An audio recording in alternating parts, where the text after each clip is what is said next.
তাহাদের কথার আজকের নিবেদন পরশমণি। কলমে সুনন্দা মিত্র। গল্প পাঠে আমি কাকলি।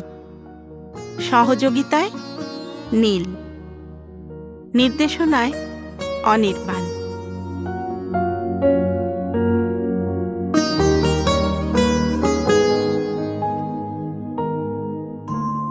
নতুন বউকে বরণ করতে গিয়ে দুপা পিছিয়ে এলেন মঞ্জুলিকা দেবী। মেয়েটি ভারী সুন্দরী, সর্বাঙ্গ দিয়ে রূপের জেল্লা ফুটে বেরিয়ে চোখ ধাঁধিয়ে দিচ্ছে। মৌলি, নামটিও ভারী মিষ্টি। একমাত্র ছেলে দেবমাল্যর প্রেম করে পছন্দ করা।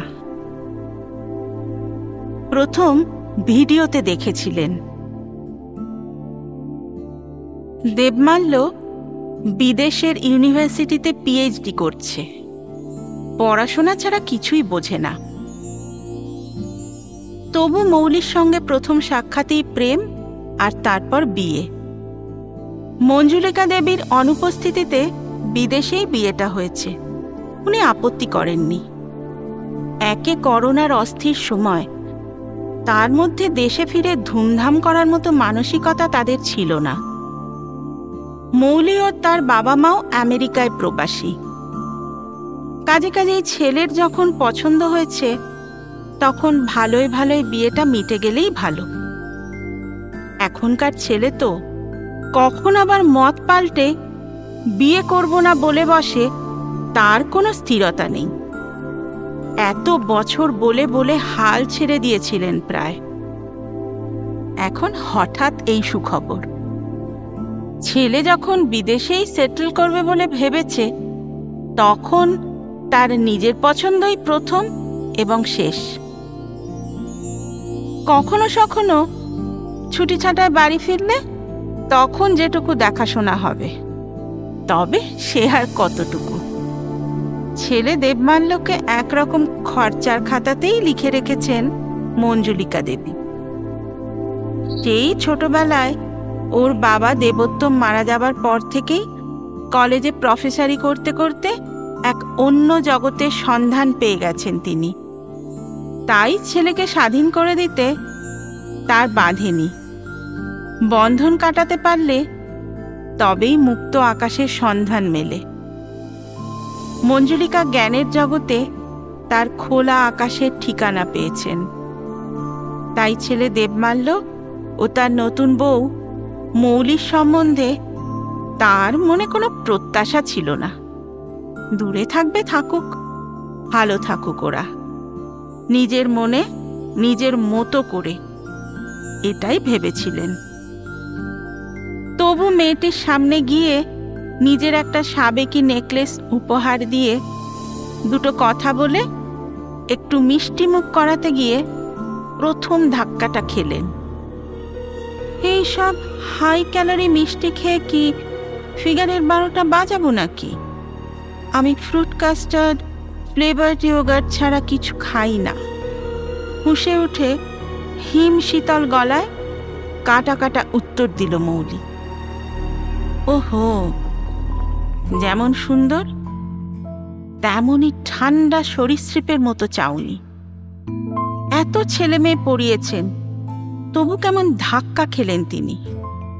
এরকম একটা কঠিন হৃদয়ের মেয়ের সঙ্গে জীবন কাটাতে পারবে তো দেবমাল্য? অবশ্য সে তার বাবার মতোই ভুলো ভালা স্বভাবের। ফিজিক্স আর ম্যাথমেটিক্স ছাড়া তার জীবনে আর কিছু নেই।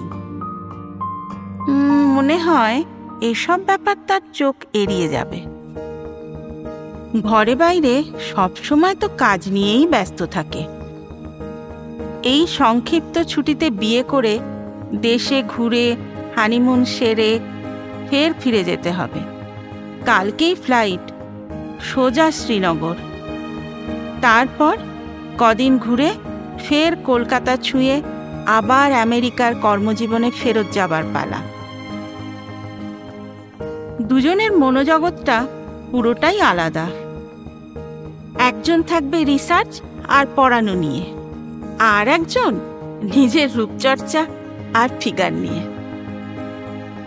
চোখের সামনে থাকলেও আসল দূরত্বটা চোখে পড়বে না, অন্তত সেরকমই আশা করা ভালো। মায়ের আশা মতো কাজ হলো না অবশ্য। খুব দ্রুততায় সময় কাটলেও ব্যাপারটা চোখে পড়ে গেল দেবমাল্যর, বেশ স্পষ্টভাবেই আরও দিন দুয়েকের পর। কলকাতায় নিকট আত্মীয়দের সঙ্গে সংক্ষিপ্ত রিসেপশন, পার্টি আর লোকলৌকিকতা সেরে খুব দ্রুত শ্রীনগরের ফ্লাইট ধরে এয়ারপোর্ট থেকে গাড়িতে একটা দামি হোটেলে চেক ইন করলো দুজনে। ল্যাপটপে ট্যুর প্ল্যান করে গাড়ি বুকিং করে পরদিন বেরিয়ে পড়ল দেবমাল্য সস্ত্রীক সাইট সিইং করতে।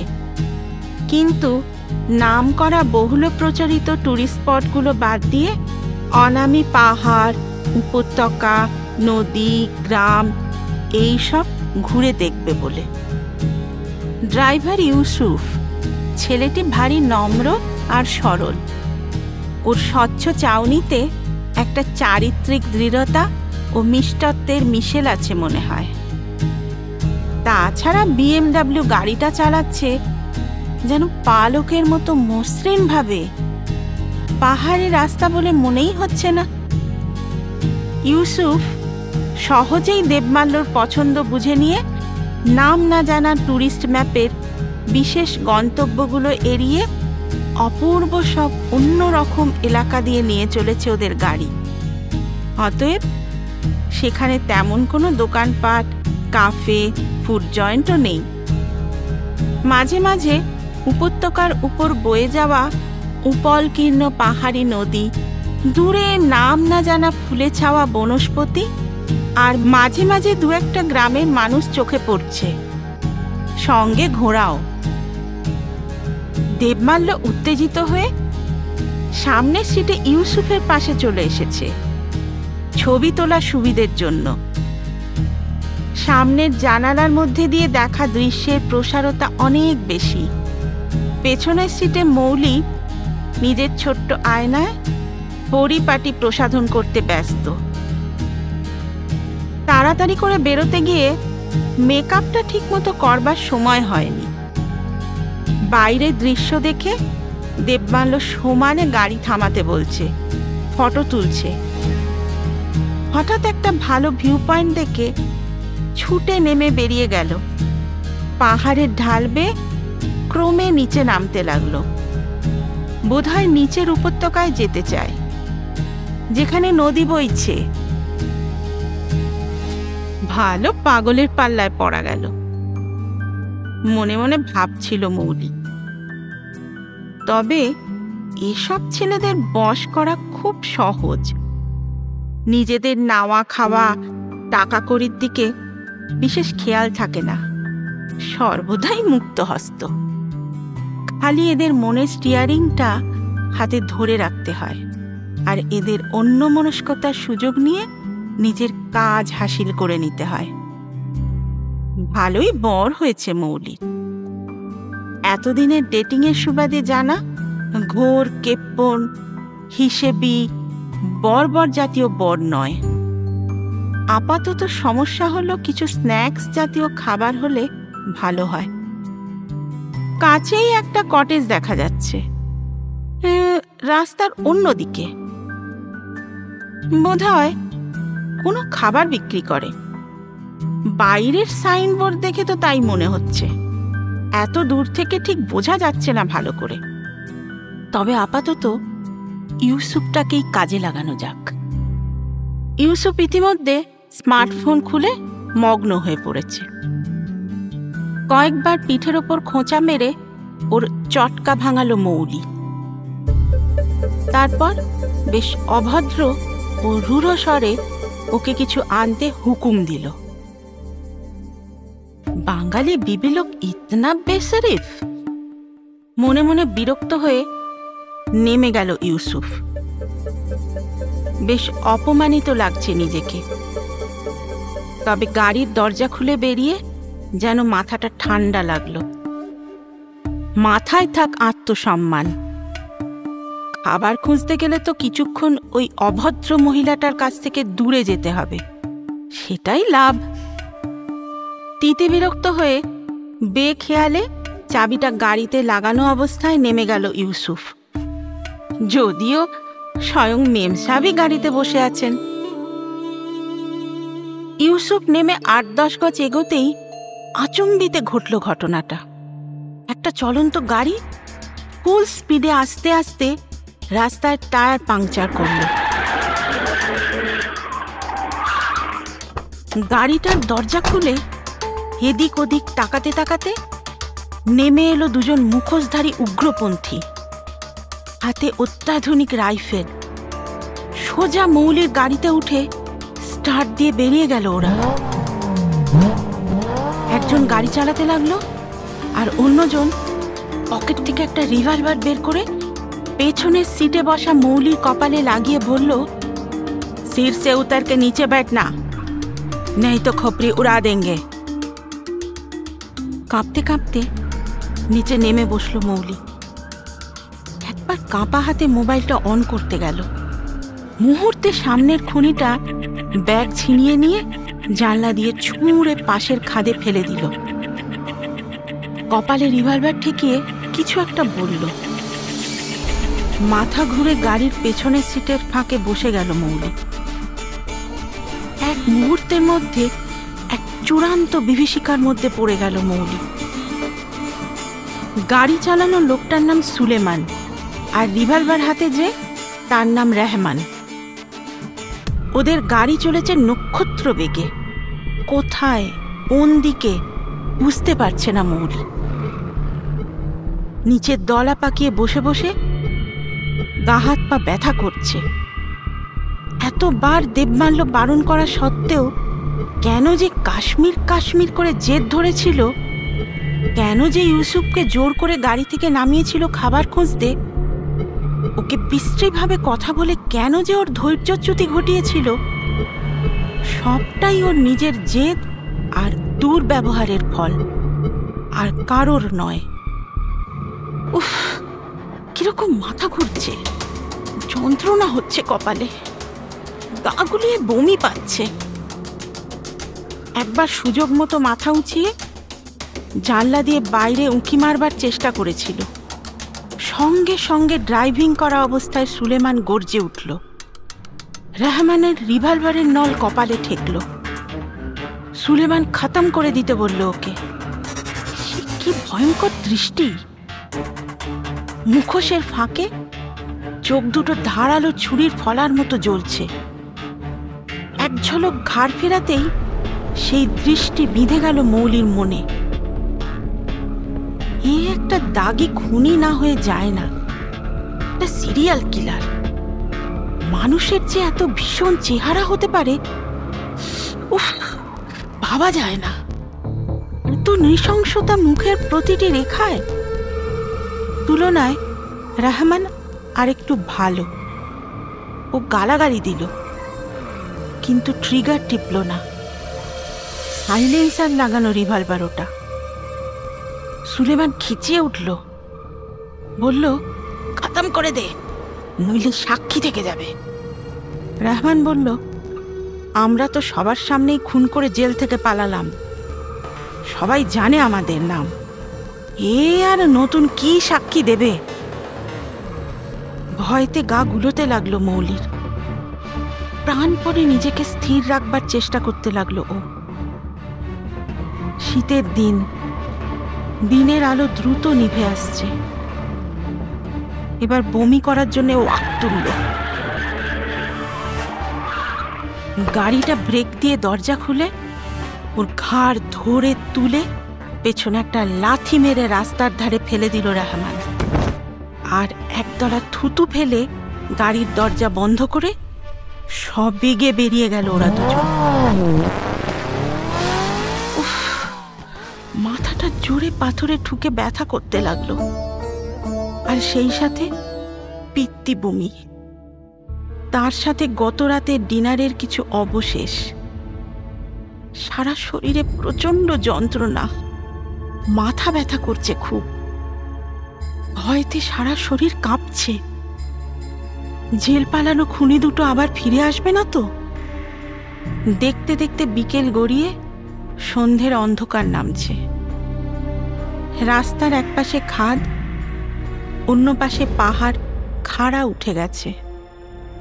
সেখানে গভীর জঙ্গল। প্রাণ ভয়ে লতা পাতা আঁকড়ে পাথরে হামাগুড়ি দিয়ে ওপরে বেয়ে উঠে গাছের তলার ঝোপের ওপর একটা বড় চ্যাটালো পাথরের ওপর বসে গা ঢাকা দিল মৌলি। স্টিলেটো হিল জুতোটা আর কাজে লাগবে না, ওটা পাশের ঝোপে লুকিয়ে রেখে দিল। খালি পায়ে, ভয়ে, আতঙ্কে অসহায়ভাবে ফুঁপিয়ে কাঁদতে লাগলো মৌলি, নিঃশব্দে। বোধহয় জ্ঞান হারিয়েছিল ভয়ে, কে জানে। মনে হলো একটা নরম গরম জিভ দিয়ে একটা লোমশ মুখ ওর গাল চেটে দিচ্ছে। কোনো রকমে চোখ খুলে দেখল ভাল্লুক নয়, একটা বিশাল লোমোলা পাহাড়ি কুকুর। কুকুরটার চোখ দুটো খুব সুন্দর, ভারী বুদ্ধিদীপ্ত আর ঝলমলে, ভালোবাসায় জলজল করছে। ও লেজ নাড়ছে মৃদু মৃদু, আর কেউ ওর নাম ধরে ডাকছে, শেরু, শেরু। শেরু এবার উঠে দাঁড়িয়ে চলতে শুরু করলো, পিছন ফিরে ফিরে যেন ওকে ডাকলো। আর মৌলি কোনো রকমে খোঁড়াতে খোঁড়াতে অনুসরণ করতে লাগলো শেরুর। কিছুটা উঁচু নিচু রাস্তা যাওয়ার পরে দেখা গেল একটা ভেড়ার পাল আর একটা ছোট্ট বছর দশেকের গ্রাম্য ছেলে যে সমানে শেরুকে ডেকে চলেছে। ছেলেটি মৌলিকে দেখে অবাক হয়ে ওদের ভাষায় কি বলল ঠিক বুঝল না মৌলি। তবে ছেলেটি শেরু ও ভেড়ার পালের সঙ্গে চলতে চলতে ও পৌঁছে গেল একটা সবুজ উপত্যকার ওপর একটা পাথরের কুঁড়ে ঘরে। শাহিদা, শাহিদা বলে ডাকলো ছেলেটি। একটা সুন্দর বছর 14-15 মেয়ে দরজা খুলে দিল। ছেলেটি উত্তেজিত হয়ে মেয়েটিকে অনেক কিছু বলতে লাগলো, বোধহয় উর্দু মিশ্রিত হিন্দি, কে জানে। মৌলি বুঝল ছেলেটির নাম আনোয়ার। ওরা দুই ভাই বোন, শেরু ওদের কুকুর, ওরা মেষ পালক। ওদের ঘরে আশ্রয় হলো মৌলির। ঘরটি মাঝারি মাপের। এক কোণে খাটের ওপর শুয়ে ওদের দাদিমা, অসুস্থ। মা বোধহয় নেই, বাবাকেও দেখতে পেল না মৌলি। ওরা কাঠের আগুনে গরম রুটি বানিয়ে রাজমার ডাল দিয়ে ওকে খাওয়ালো আর ওদের খাটে লেপের তলায় শুইয়ে দিল।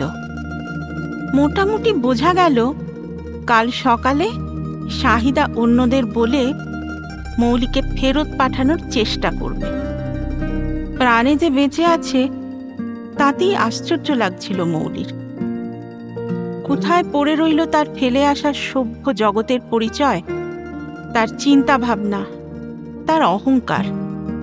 এই বিশাল প্রকৃতির কোলে আন্তরিকতা ও ভালোবাসা ভরা মানুষদের মধ্যে তাদের যৎসামান্য উপকরণের আপ্যায়ন ওর আত্মকেন্দ্রিক বোধের বাইরে।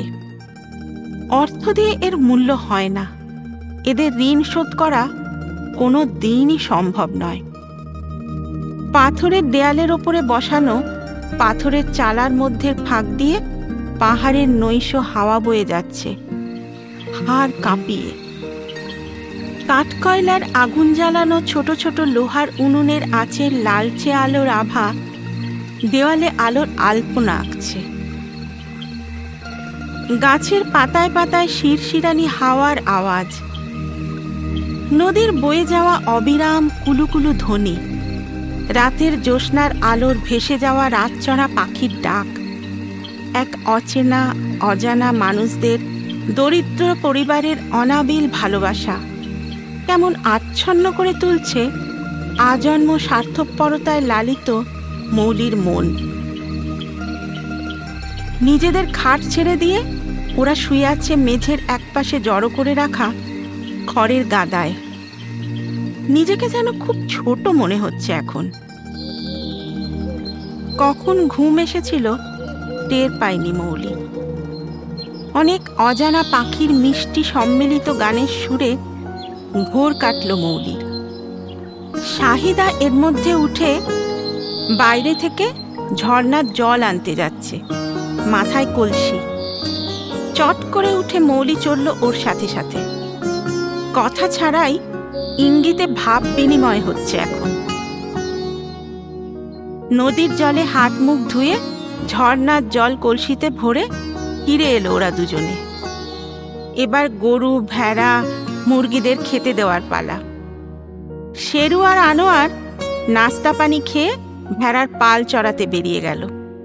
ওদের বাবা ঘোড়াওয়ালা, শহরে কাজে গেছে, কদিন পরে পরে বাড়ি আসে।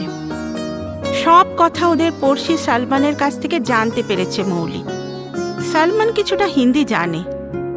তার বয়স এই 12-13 হবে।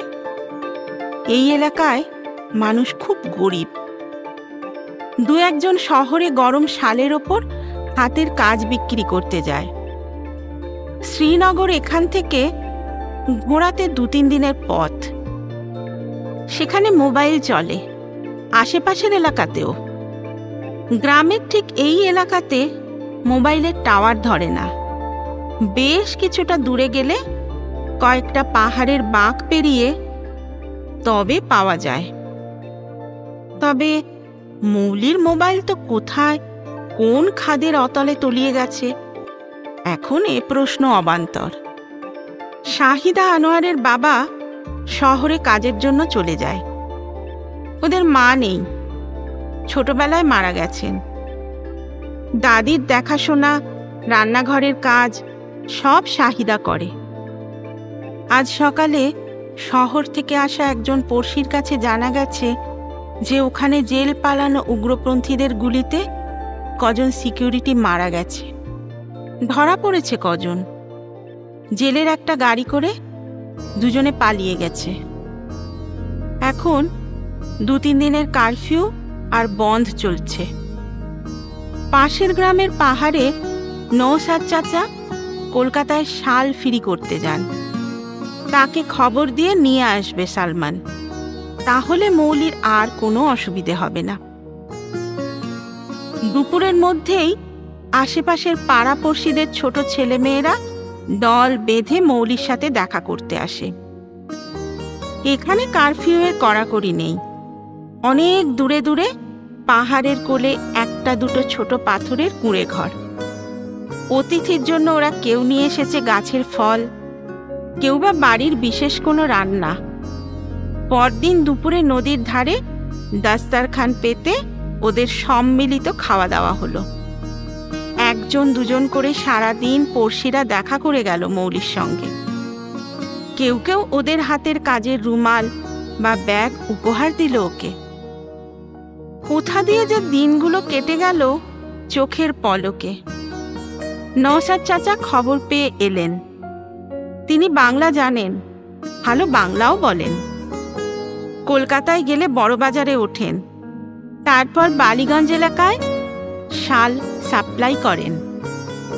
মৌলি শ্বশুরবাড়ি ডোভারলেন তার জানা এলাকা। আর 10-10 মধ্যেই কলকাতা যাবেন উনি ব্যবসার জন্য। প্রয়োজন হলে মৌলিকে সেখানে সঙ্গে করে পৌঁছে দেবেন। কাশ্মীর আগে এরকম ছিল না। এখন রাজনৈতিক কারণে সাধারণ মানুষদের কষ্ট আরও বেড়ে গেছে। কতজন মারা যাচ্ছে বেঘরে। সময় সময় রুটি রুজি সব বন্ধ। আপন মনে গম্ভীর গলায় বলে ওঠেন নওশাদ চাচা। 2 দিন পরে কারফিউ উঠলে শাহিদার বাবা বাড়ি ফিরে মৌলিকে বোরখা পরিয়ে ঘোড়ার পিঠে চাপিয়ে শ্রীনগরে ওদের হোটেলে পৌঁছে দিলেন। যাবার সময় ওরা সবাই কাঁদছিল। শাহিদা, আনোয়ার, ফরিদা, গুলশান, আরও সব নতুন বন্ধুরা। মৌলিও কাঁদছিল নিজের অজান্তে। শেরু ওর দুঃখী চোখ দিয়ে তাকিয়ে দেখছিল। নওশাদ চাচার মোবাইল নম্বর নিয়ে নিয়েছে মৌলি। ওর বাড়ির ঠিকানা আর দেবমাল্যর মোবাইল নম্বর দিয়ে দিয়েছে। শ্রীনগরে ফেরার পর দেবমাল্য হাঁপ ছেড়ে বাঁচল। ওকে ফেরত পাওয়ার আশা ছেড়ে দিয়েছিল সবাই। গাড়িটা অনেক নিচে খাদের ভেতর ফেলে দিয়ে পালিয়ে গেছিল খুনি দুটো। গাড়িটা আগুনে পুড়ে অনেকটা নষ্ট হয়ে গেছিল। কি হয়েছে বোঝা যায়নি। বারবার অনুরোধ করার পরেও নওশাদ চাচা টাকা নিতে অস্বীকার করেছেন। বলেছেন, মৌলি আমাদের ঘরের বোনের মতো, ওকে ফিরিয়ে দিয়ে টাকা নেবার কোনো প্রশ্নই ওঠে না। আল্লাহর মেহেরবানি যে ওর কোনো ক্ষতি হয়নি, আমরা উপলক্ষ মাত্র। বোঝা যায়নি যে কিভাবে মৌলির স্বভাব আমূল পাল্টে গিয়েছে। যে মেয়ে কোনোদিন নিজের প্রসাধন আর রূপচর্চা ছাড়া আর কিছু বুঝতো না, সে এখন পরিবেশ নিয়ে কাজ করছে আর টাকা পাঠাচ্ছে নওশাদ চাচার মাধ্যমে ফেলে আসা বন্ধুদের জন্য। এখন প্রত্যেক বছরে একবার করে কলকাতায় চাচার সঙ্গে দেখা করতে আসে। একটা এমব্রয়ডারি করা কাশ্মীরি শালের অনলাইন ব্যবসা শুরু করেছে মৌলি, শাহিদা, আনোয়ার আর গ্রামের বন্ধুদের জন্য। এখন ওর স্বপ্ন মাঝে মাঝে কাশ্মীর গিয়ে ওদের সঙ্গে দেখা করে আসার।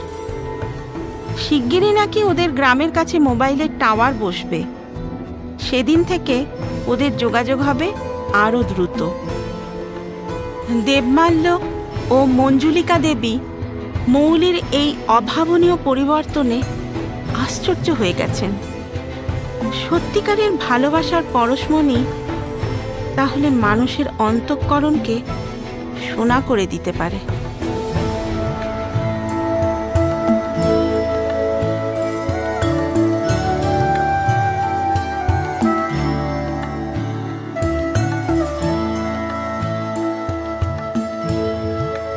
শুনলেন পরশমণি, কলমে সুনন্দা মিত্র। গল্পটা ভালো লেগে থাকলে লাইক এবং শেয়ার করবেন, এবং আরও নতুন গল্প শোনার জন্য সাবস্ক্রাইব করতে ভুলবেন না আমাদের ইউটিউব চ্যানেল তাহাদের কথা।